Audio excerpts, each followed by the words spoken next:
Hello everyone, welcome to my channel, and in this video you will be seeing about an interesting topic, that is about the Sri Lanka's economic crisis.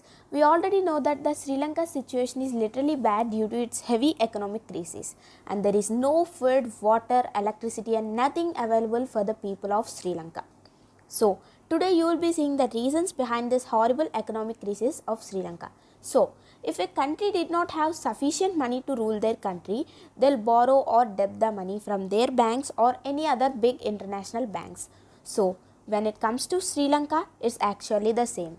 Sri Lanka has a lot of debt to pay, but it's not having sufficient foreign currency and the country is financially weak. And Sri Lanka should pay $56 billion to the US, and it is paying $6 billion every year as installments. But in this year, it is only having $2 billion of foreign currency with them. Why Sri Lanka took these many debts and why it is unable to pay them? So let's see them all in this video. But if you are new to the channel, don't forget to like, share and subscribe the channel for more updates. So Sri Lanka wanted to develop their country as the other countries. They started taking debts from the other countries in 2010. The process of taking loans from the other countries, this can be considered as commercial loans or commercial borrowings. So Sri Lanka did the same. With the debts taken from the other countries, Sri Lanka started their development. And here in the above graph, you can see the commercial loans are increasing in Sri Lanka year by year, while the concessionary loans are decreasing. Concessionary loans are nothing but when a country takes loan from their national bank or any other national bank, it can be considered as a concessionary loan, or it can be also called as a concessionary borrowing.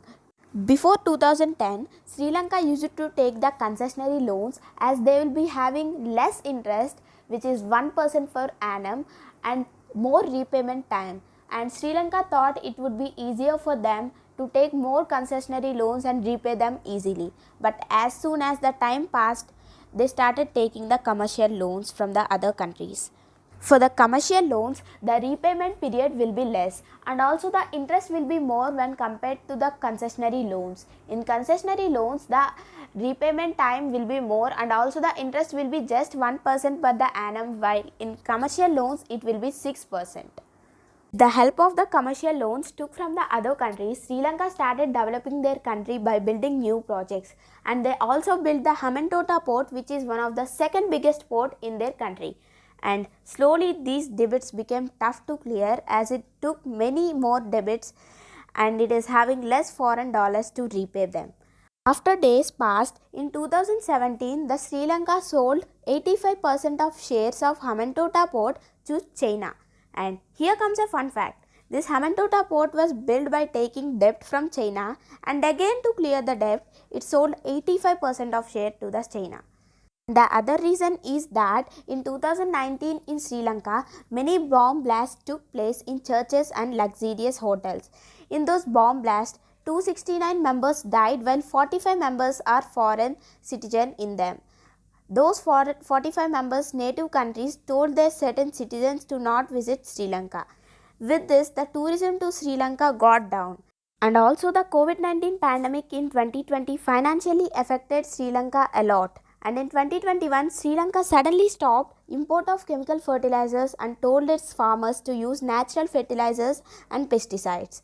And Sri Lanka thought it would become the first country to do the organic farming all over the world.